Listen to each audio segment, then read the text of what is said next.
নেতাদের সমাবেশের পর হঠাৎ করেই মার্কিন প্রেসিডেন্ট ডোনাল্ড ট্রাম্প ৫ সেপ্টেম্বর একটি নতুন নির্বাহী আদেশে স্বাক্ষর করেছেন, যা বাণিজ্য চুক্তিভুক্ত দেশগুলোর জন্য উল্লেখযোগ্য শুল্ক ছাড়ের সুবিধা প্রদান করে।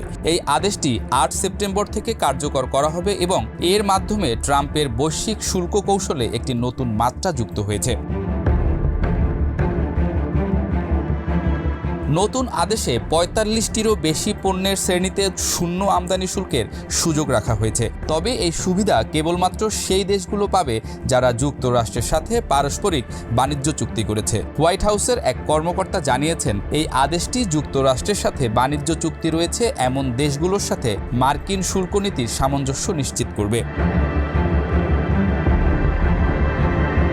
ট্রাম্প তার আদেশে স্পষ্ট করেছেন যে শুল্ক হ্রাসের বিষয়টি নির্ভর করবে বাণিজ্যিক অংশীদারের পারস্পরিক বাণিজ্য চুক্তিতে যুক্তরাষ্ট্রের প্রতি তাদের প্রতিশ্রুতির সুযোগ ও অর্থনৈতিক